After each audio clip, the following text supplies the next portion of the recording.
কেউ হতে পারে না। কারণ আমরা জানি দরদিনী মা, মার পেটের ভিতরে ছিলাম 10 মাস 10 দিন বা 9 মাস থেকে 10 মাস বা 8 মাস থেকে 10 মাস। কত লাথি মেরেছি মার পেটের ভিতরে, কত আঘাত দিয়েছিলাম মাকে। মা পৃথিবীর জমিনে কিন্তু কোনোদিন অদরজ হয় নাই।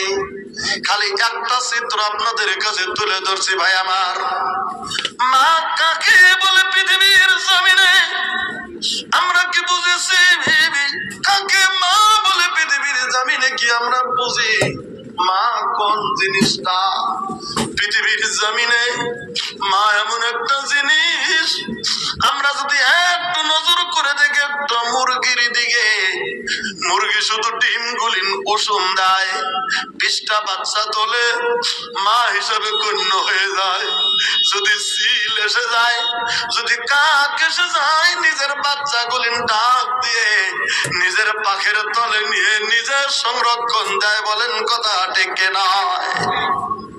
একটা শালিক জমিনের ভিতরে আপনি যান, শালিকের বাচ্চা যদি আছে আপনি পারতে যায়েন, দেখবেন ওর মা বাবা দুজনই চলে এসেছে, কাকা করছে, চিৎকার করছে, কাঁদছে। কারণ কত মহাব্বত মা পৃথিবীর জমিনের মধ্যে করে। আমার ভাইরা, মার মতো দরদ পৃথিবীর জমিনের ভেতরে কেউ নাই। কারণ মা এই পৃথিবীতে এমন একটা জিনিস, সন্তান যদি অসুখ হয়ে যায়, নজর করে দেখেন পৃথিবীর কারোই যদি প্রাণ না পড়ে, দেখবেন মার চোখের ঘুমটা পৃথিবীর জমিনের ভিতরে হারিয়ে গেছে। একটা নমুনা তুলে ধরছি। আপনার স্ত্রী আছে, বিয়ে করেছেন, বউটাকে বাড়িতে নিয়ে আসছেন, আদর করেছেন, টাকা দিয়েছেন, কত সম্মান করেছেন, কত আদর করেছেন, কত খেতে দিয়েছেন, কত দোকানে নিয়ে গেছেন, কত দামি দামি জিনিস দিলেন, আদর করলেন। হঠাৎ করে 10 বছর এমন করে সব কিছু দিলেন, 10 বছর পরে কথায় কথায় হঠাৎ টক্কর লেগে গেল। কি জানি গো, আপনার মনে ধরলো, রাগ উঠে গেল, আপনার বউটাকে 3 তালাকে বাইন করে দিলেন। দেখবেন 100টা স্ত্রী, তালাক স্ত্রীর ভিতরে বর্তমান যুগে 99টা স্ত্রী স্বামী তালাক দেওয়ার পরে কোর্টে যে সঙ্গে সঙ্গে স্বামীর নামে মামলা করে স্বামীকে জেল খাটায়। স্বামীকে জেল খাটাচ্ছে। 10 বছর সংসার করেছেন, কত টাকা দিয়েছেন, কত আদর করেছেন, ভুলে যায় আপনি তালাক দিয়েছেন বলেই সঙ্গে সঙ্গে আপনাকে জেল খাটাইলে ও শান্তি পেয়ে যায়। কিন্তু পৃথিবীর জমিনে দরদিনী মা কত আদর করে লালিত পালিত করেছে, আপনাকে কোলে তুলেছে, আপনাকে মানুষ করেছে। ওই মাকে যদি আপনি গাইলো পারেন, মাকে যদি মারতেও গেছেন, মাকে যদি অনেক কিছু বলেছেন, সমাজের মানুষ যদি মা ডাক দেয়, সমাজের কেউ এসে যদি মার মোকাবেলায় ছেলেটাকে মারতে শুরু করে দেয়, নজর করে দেখেন মা তখন যাইয়া গ্রামের দানির পায়ে পরে বলে, আর মারিও না, কারণ যেটা তুমি আঘাত করেছো এই আঘাতটা আমার কলিজার ভিতরে লেগে যায়। আমার সন্তানটাকে ছেড়ে দাও, মেরো না। কোন ছেলেকে যদি পুলিশ ধরতে আসে, মা দেখবেন মডাকা গলা কাটা কবুতরের মতো চটপট করে কান্দে। এই হচ্ছে দুনিয়ার ভিতরে দরদিনী মা। ওরকম দরদের বাবা, অনেক বাবা আছে সন্তানের জন্য বাড়ি থেকে কেরালার মাটিতে কাজ করতে যায়। অনেক বাবা আছে পৃথিবীর জমিনে ঠেলা চালায়, রিক্সা চালায়। অনেক বাবা আছে পৃথিবীর জমিনে ভ্যান চালায়, সারাটা দিন কষ্ট করে, শরীরে সাইনা শক্তি রাত্র, রাত্রকে রাত্র মনে করে না, ঠান্ডাকে ঠান্ডা মনে করে না। শেষ রাত্রে উঠে ভ্যান চালাতে গেছে, কারণ 4-5 জন সন্তান আছে, তাদের মুখে আহার তুলে দিতে হবে। তাই বাবা দায়িত্ব মনে করে সারাদিন ভ্যান চালিয়ে ওই ছোট ছোট বাচ্চাদের জন্য সন্ধ্যাবেলাতে দেখবেন মোয়ামুড়ি কিনে নিয়ে আসছে, কিছু মিঠাই নিয়ে আসছে। ওই ছোট্ট ছেলেটাকে নিজের নাম ধরে ডাক না দিয়ে সারাদিন কাটা বাবাটা আব্বা বলে ডাক দিয়ে ছেলের মুখে মিষ্টিটা তুলে দাও। এই হচ্ছে জমিদারের ভেতরে বাবা। আজকে আমরা বাবা মার মূল্যায়ন করতে শিখে নাই জমিনে। অনেক যুবক আজকের জামিনের ভিতরে আছে বাবাকে আঘাত দেয়, মাকে আঘাত দেয়। অনেক যুবক আছে মাকে গালবাড়ি আঘাত দেয়, মাকে মারতে যায়। কিন্তু না, একটা কথা ক্লিয়ার করে শুনে রাখেন, পবিত্র কোরআনে কারিমে আল্লাহ রাব্বুল আলামিন 114টি সূরা নাযিল করেছেন। তার ভিতরে একটি সূরার ভিতরে আল্লাহ রাব্বুল আলামিন ক্লিয়ার করে বলে দিয়েছেন, পৃথিবীর মানুষেরা রে, তোরা কি নজর করে দেখিস না, ওয়াসাইনাল ইনসানা বিওয়ালিদাইহি ইহসানা।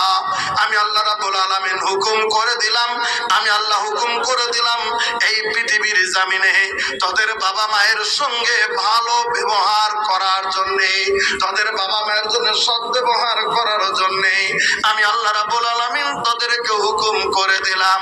হুকুম দিলাম কেন? কারণটা কি? কোন কারণে দিলাম? কারণটাকে তোরা নজর করেছিস একবার? বলে কি তুই কি নজর করে দেখবি না? তুই কি খেয়াল করবি না? হামালাতহু উম্মুহু কুরহা, তুই নজর করে দেখ, তুই মনে করে দেখ, তোর মা তোকে এই পেটের ভিতরে 10 মাস 10 দিন হামলে রেখে দিয়েছিল, পেটে রেখে দিয়েছিল। কত কষ্ট দিয়েছিলে মাকে, কত লাথি মেরেছিলে মার পেটের ভিতরে। সে মা কোনোদিন কষ্ট করে নাই। ওই প্রথম মা পেটের ভিতরে তুমি প্রবেশ করেছিলে, মার খেতে মনে হয়নি, মার শুধু বমি বমি চলে এসেছে। উঠান শুরুতে শুরু করেছে বৌমা, শাশুড়ি বাহিরে বেরিয়ে আছে। ইনদামিন সময় আমার মতো ছেলে মার পেটের ভিতরে যখন লাথি মেরে দিয়েছিলাম, মার পেটের ভিতরে বিষ ধরেছে। মা তখন উঠানের ভিতরেই আঙিনার ভিতরেই বসে পড়েছে। শাশুড়ি দূর থেকে দেখেছে, বৌমা গো কি হলো আপনা, তোমার কি হয়েছে? বৌমা লজ্জায় বলেনি, একটু পরে উঠে আবার আঙিনাটা শুরুতে শুরু করে দিয়ে ঝাড়ু দিতে শুরু করেছে। বলছে মা গো আমার কিছুই হয়নি। অথচ তখন সন্তান পেটে লাথি দিয়েছিল, ওই মা বুঝেছে আমার পেটের সন্তান আমার পেটের ভিতরে লাথি মেরে দিয়েছে। এরকম শত শত লাথি 10 মাসের ভিতরে মা পেটের ভিতরে খেয়েছে, সহ্য করেছে। এবার দ্বিতীয়বার বললেন আল্লাহ এ মনে করে কি দেখবি না, আবার তোর দিনী মা তোকে কত কষ্ট করে পৃথিবীর জমিনের ভিতরে তোকে জন্ম দিয়েছে। যখন প্রসব বেদনা শুরু হয়ে গেছিল, প্রসব বেদনার সময় মা কত কাতর হয়েছে, মা কেমন করে চিৎকার করেছে, মা কেমন করে কেঁদেছে। যারা প্রসব বেদনার সময় মহিলারা থাকে তারাই বোঝে প্রসব বেদনা পৃথিবীর জমিনের ভিতরে কতই না কষ্টর জিনিস। আজকালের জমিনে নজর করে দেখেন, মা কত ভালোবাসে সন্তানকে, কতটা বোঝানোর জন্য বলছি। কোন মহিলার যদি পৃথিবীর জামিনে পেটের ভিতরে সন্তান আছে, সন্তানটা যদি পেটে যদি আটকা যায়, নরমালে যদি বাচ্চাটা হবে না, ডাক্তার যদি বলে দেয় নরমালে হবে না, সিজার করে যেতে হবে। এবার চলে গেল প্রাইভেট হসপিটালে সিজার করার জন্য। প্রথম সন্তান কিন্তু সিজার করে দিতে হবে। এবার মহিলাটির পেটের ভিতরে সন্তান আছে, ডাক্তার রেডি হতে চলছে সিজার করার জন্য। আল্ট্রাসাউন্ড করে দেখা গেছে পেটের সন্তানটা উল্টো হয়ে আছে। এবার ডাক্তার এসে ওই মহিলার গার্জিয়ানকে বলতেছেন, কি আছো গো মহিলার গার্জিয়ান, শুনে নাও, বোন সাইন তো দেবে, তবে একটা কথা ভালো করে শুনে নাও, পেটের সন্তানের যেটা পজিশন আমরা ডাক্তার পরীক্ষা করে দেখলাম খুব কঠিন।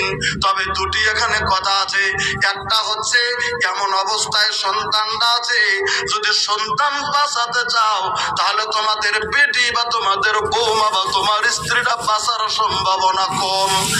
আর যদি বলো না এই লোকটাকে বাঁচাবো, পেটের সন্তানের কিন্তু তোমার গ্যারান্টি নাই, এরকম কোন পজিশন হয়ে যায়।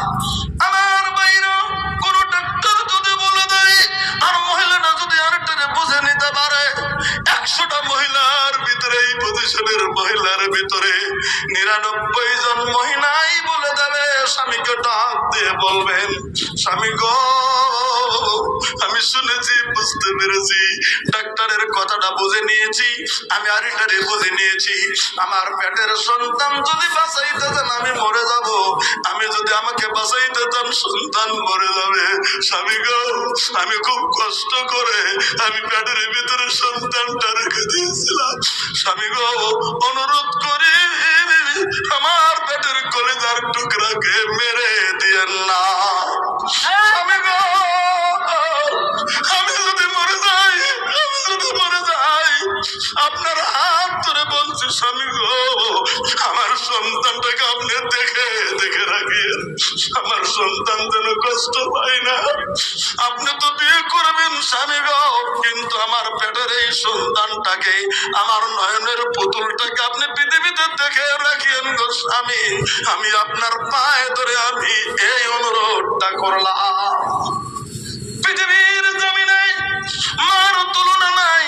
ওজন আল্লাহ রাব্বুল আলামিন বললেন, ওয়াজাত হুকুরহা, তোমার মা কত কষ্ট করে এই পৃথিবীর জমিনের ভিতরে তোমাকে জন্ম দিয়েছে। 3 নম্বরে বললেন, ওয়া হামলুহু ওয়া ফিসালুহু সালাসুনা শাহরা, তুমি কি নজর করে দেখো না, ওই তুমি জন্ম নেওয়ার পরে পৃথিবীর কেউ তোমাকে দুধ দেয়নি, তোমার দরদিনী মা এই পৃথিবীর জমিনে তার বুকের দুগ্ধ তোমাকে 30 মাস পর্যন্ত পান করিয়েছে। এই হচ্ছে পৃথিবীর জমিনের ভিতরে তোমার দরদিনী মা। ওজন্য আল্লাহ রাব্বুল আলামিনের নবী সাল্লাল্লাহু আলাইহি ওয়াসাল্লাম বলেন, সালাসাতুন কাদ হারামাল্লাহু আলাইহিমুল জান্নাহ। কে আমার সাহাবা কেরাম শুনে রাখো, 3 কিসমের মানুষের জন্য আল্লাহ রাব্বুল আলামিন জান্নাতটাকে হারাম করে দিয়েছেন। 3 প্রকার মানুষের জন্য আল্লাহ বেহেশতটাকে হারাম করে দিয়েছেন। 3 কিসমের মানুষের জন্য আল্লাহ জান্নাতকে হারাম করে দিয়েছেন। তার মধ্যে 1 নম্বরে মুদমিনুল খামার, যারা মাদক দ্রব্য সেবন করে, আর 2 নম্বরে ওয়াল আক, যারা পৃথিবীর জমিনে বাবা মার যারা নাফরমান, বাবা মাকে যারা আঘাত দেয়, বাবা মাকে যারা কষ্ট দেয়, বাবা মাকে যারা দুঃখ দেয়, ওই মানুষগুলিনের জন্য আল্লাহ রাব্বুল আলামিনের নবী বলেন, আল্লাহ তাআলা জান্নাতকে হারাম করে দিয়েছে। আমার ভাইরা